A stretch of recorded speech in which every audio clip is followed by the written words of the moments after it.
نے حق کربلا میں ادا کر دیا، اپنے نانا کا وعدہ وفا کر دیا، اپنے نانا کا وعدہ وفا کر دیا، سب کچھ امت کی خاطر فدا کر دیا، سب کچھ امت کی خاطر۔ اعوذ باللہ من الشیطان الرجیم، بسم اللہ الرحمن الرحیم۔ الحمدللہ رب العالمین والعاقبۃ للمتقین، والصلاة والسلام علی من قال نبی آدم بین الماء والطین۔ قال اللہ تبارک و تعالی فی القرآن المجید والفرقان الحمید، والذی جاء بالصدق وصدق به اولئک هم المتقون۔ صدق اللہ العظیم، صدق صادق المصدوق، علیہ الصلاۃ والتسلیم۔ ان اللہ وملائکتہ یصلون علی النبی یا ایھا الذین آمنوا صلوا علیہ وسلموا تسلیما۔ اللہم صلی علی سیدنا مولانا شفیعنا وحبیبنا وطبیبنا ونبینا ومولانا محمد وعلی آلہ واصحابہ وبارک وسلم صلاۃ دائما کثیرا کثیرا کثیرا۔ محرم الحرام کی آج کی پہلی تاریخ ہے اور کل سے ہمارا خطاب شروع ہو چکا ہے۔ کل کچھ تمہیدی گفتگو ہوئی تھی اور میری کوشش رہیں گی کہ واقعات کربلا بہت تفصیل کے ساتھ میں بیان کروں، اور یہ بھی میں نے ارادہ کیا ہے کہ واقعات کربلا کے بعد کیا ہوا اس پر بھی میں گفتگو کروں گا۔ تو اہل سنت کا ایک طریقہ ہے، اعلیٰ حضرت فاضل بریلوی نے محرم الحرام کی مجالس کے لیے جو ہمیں طریقہ دیا ہے وہ یہ کہ خلفۂ راشدین کا ہم پہلے ذکر کرتے ہیں، پھر فضائل اہل بیت بیان کرتے ہیں، اور اس کے بعد پھر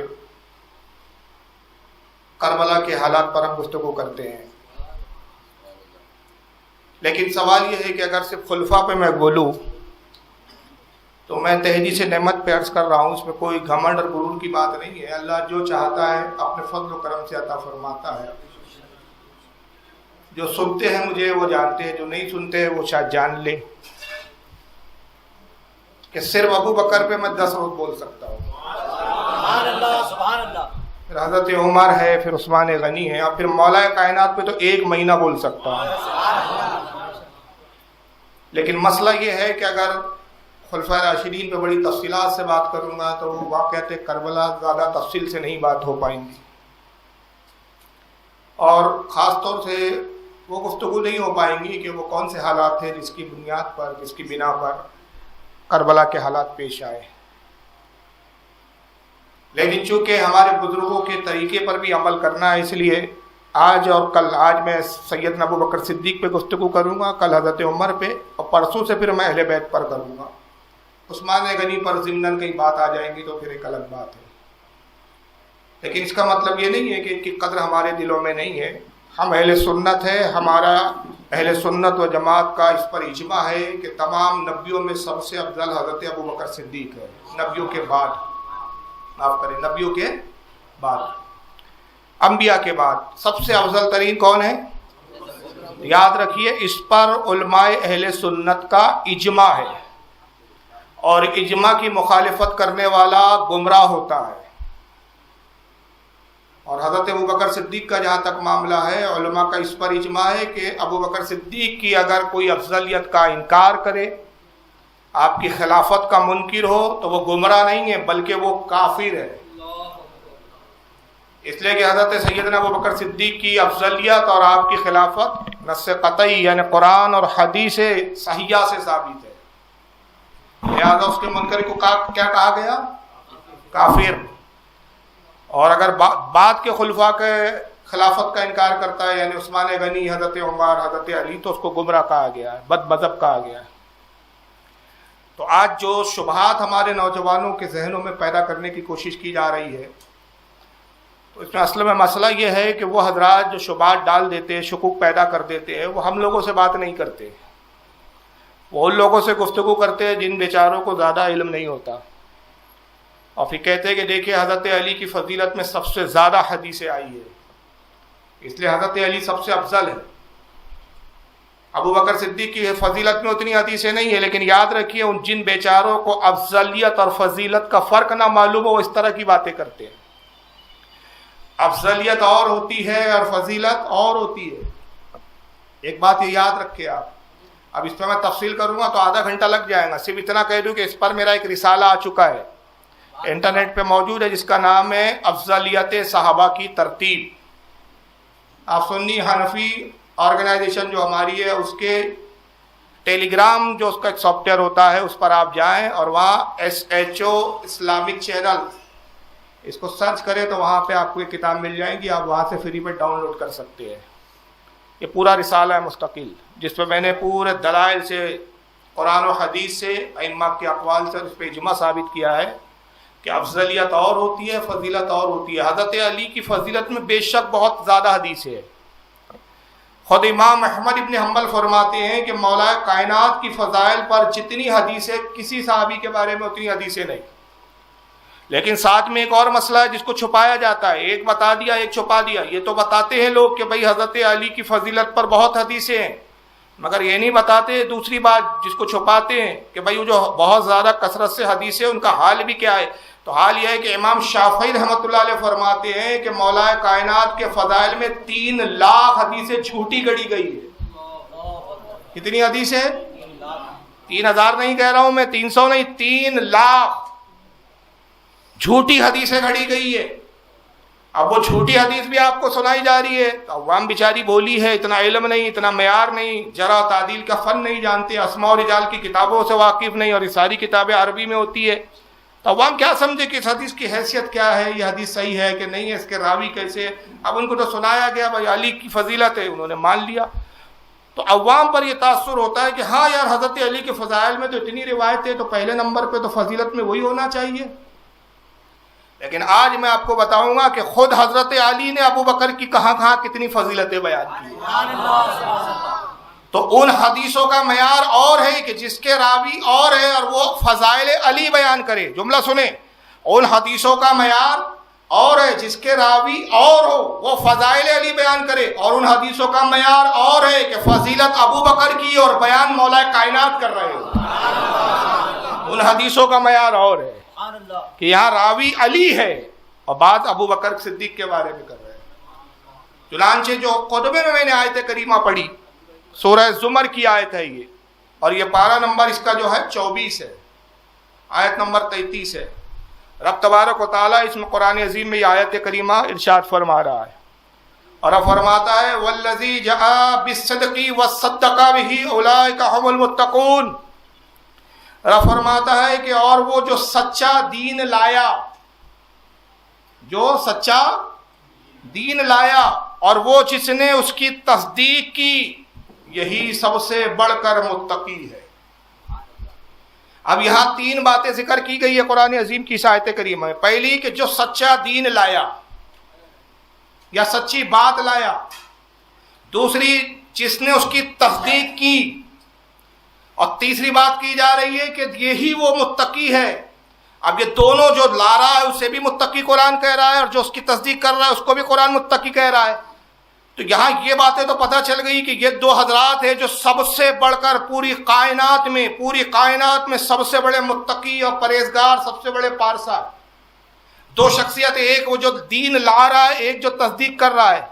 تو لانے والا کون، تصدیق کرنے والا کون؟ تو آؤ حضرت علی کی بارگاہ میں پوچھیں کہ اے مولا کائنات آپ بتائیں کہ یہ قرآن میں اس آیت کی تفسیر کیا ہے، اس کا منشا کیا ہے، اس کی مراد کیا ہے؟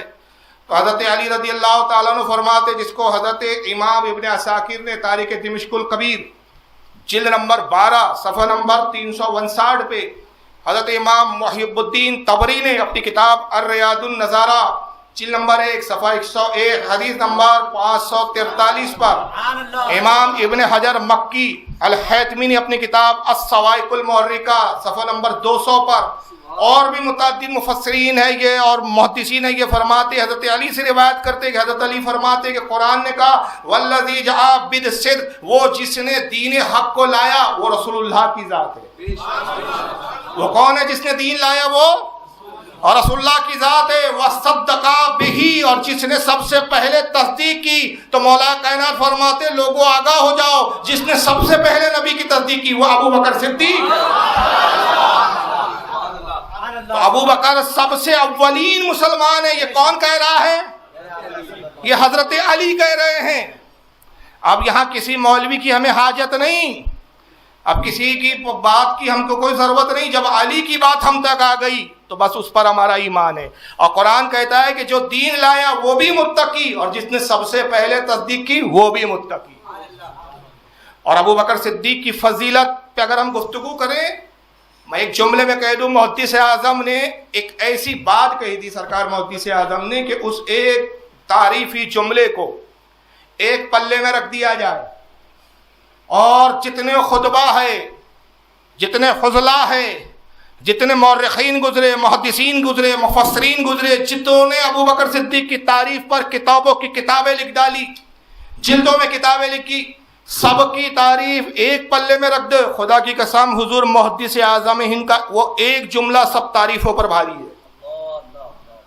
آپ کہیں گے بہت بڑا مبالغہ ہو گیا، کیا محدث اعظم جو اعلیٰ حضرت کے شاگرد، اس زمانے کے عالم، کیا پچھلے اماموں سے زیادہ بڑھ کر انہوں نے بات کی؟ میں کہا ہاں، انہوں نے ایک ایسی بات کہی دی، اللہ نے ان کے ذہن و فکر میں ایک ایسی بات ڈال دی. اور یہ بھی کمال تھا کہ فضائل ابو بکر کے لیے جو بات کہنے والا ہے وہ خود سید ہے، مخدوم سمنانی کا شہزادہ ہے، غوث اعظم کی اولاد ہے.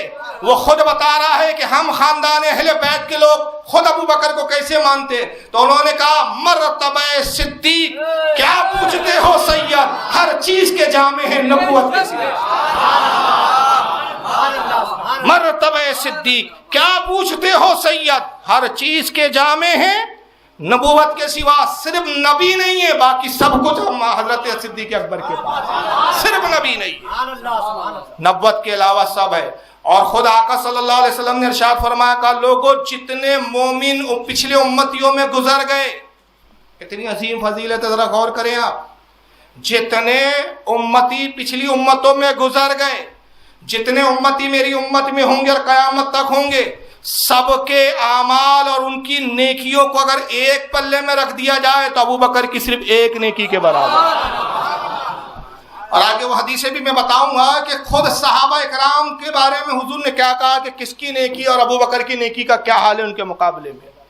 مگر آئیے فضیلت پہ اگر آپ غور کریں تو ابو بکر صدیق کی ایک سب سے بڑی فضیلت یہ ہے کہ رسول اللہ کے بچپن کے ساتھی ہے. بچپنا بھی حضور کے ساتھ گزرا ہے، جوانی بھی ساتھ گزری ہے، سفر بھی ساتھ ہوا ہے، وصال کے بعد بھی رسول کے پہلو میں، جنت میں بھی حضور کے ساتھ ہوں گے. کوئی لمحہ ہے ہی نہیں جو ابو بکر نے رسول اللہ کو کہیں چھوڑا ہو. اور صرف یہی نہیں بلکہ ایک فضیلت میں خود آتا ہے کہ ابو بکر صدیق خود فرماتے ہیں کہ اللہ کا مجھ پہ فضل و کرم تھا کہ زمانے جہالت میں 3 کام میں نے نہیں کیے. 3 کام، جبکہ زمانے جہالت میں وہ 3 کام عام بات تھی. عام لوگ تو اس طرح گناہوں میں ملوث تھے اور اس کو گناہ ہی نہیں سمجھتے تھے. لیکن حضرت ابو بکر فرماتے ہیں کہ جہالت کا دور جب رسول اللہ نے نبوت کا اعلان بھی نہیں کیا تب بھی وہ 3 کام سے اللہ نے مجھے بچایا. ایک، آپ فرماتے ہیں میں نے کبھی شرک نہیں کیا، کبھی میں نے بتوں کو نہیں پوجا. دوسرا فرماتے ہیں کہ میں نے کبھی شراب نہیں پی. اور تیسرا فرماتے ہیں میں نے کبھی بدکاری نہیں کی، زنا نہیں کیا. یہ 3 وہ خصوصیات تھی حضرت ابو بکر کی جو زمانے جہالت پہ بھی تھی. جب آپ کی پیدائش ہوئی تقریباً 7 یا 8 سال کی عمر تک کبھی آپ خانے کعبہ نہیں گئے. باپ کہتا تھا کہ بیٹا چلو ہمارے ساتھ، آپ انکار کرتے تھے. تو ماں بھی کہتی تھی کہ جانے دو، کھیلنے میں مشغول ہے بچہ، کھیلنا کودنا چاہتا ہے، وقت آئے گا تو یہ معبودوں کی عبادت بھی کر لے گا، یہ جائیں گا تو حبل کو بھی سجدہ کرے گا، لات و عزا کو بھی سجدے کریں گا، ابھی تو کھیلنے کودنے کے دین ہے، کھیلنے دو. باپ ضد کرتا ہے کہ نہیں، اگر یہ شروع سے ہی